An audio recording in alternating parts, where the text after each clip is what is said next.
Audiobook, Ratna Maru by Readio and ChatGPT. Section 1, Twilight of Satya Yuga. Chapter 4, Incomplete Legacy. Having visited before, King Sudarshana navigated the various security tests requiring both intellect and strength with ease.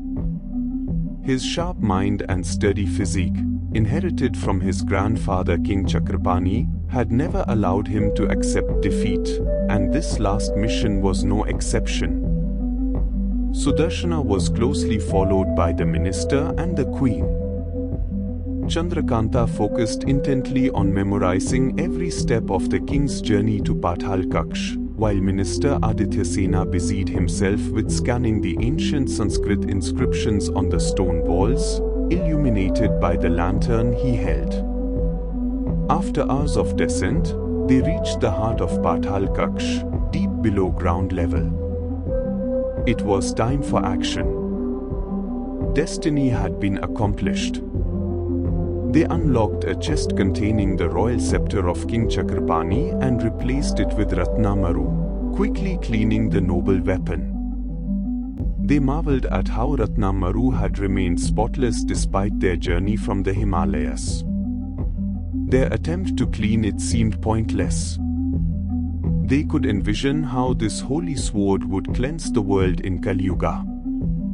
Sudarshana busied himself at his grandfather's writing table in Pathaal Kaksh, his peacock feather quill darting across an old piece of parchment, inscribing a short Sanskrit verse. Minister Aditya raised a crucial question just before they decided to leave. How will we know about this secret vault and the way to get here in our next lives? The verse Sudarshana was writing was an answer to this query.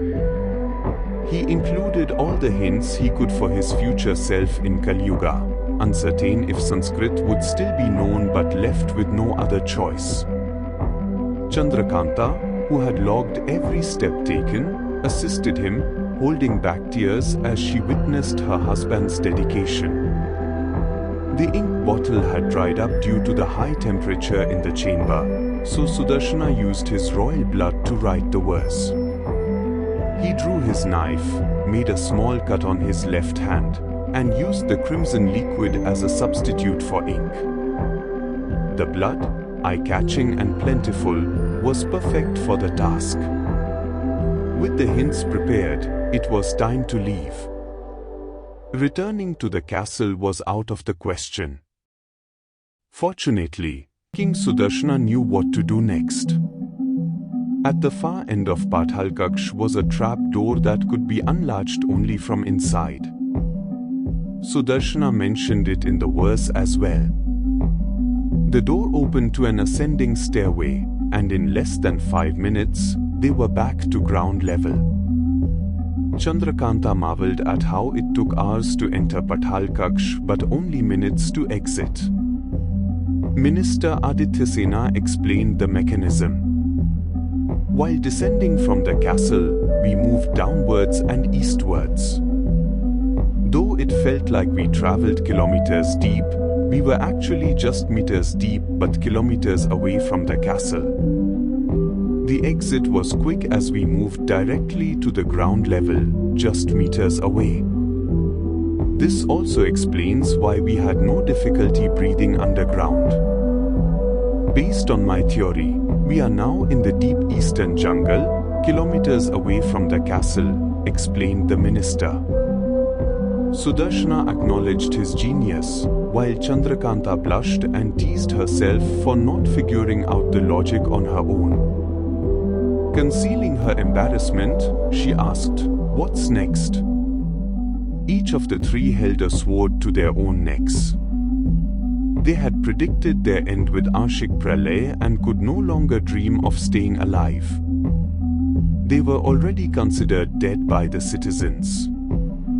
Also, Satya Yuga was over, and Sudarshana's words could no longer influence others to sustain nobility.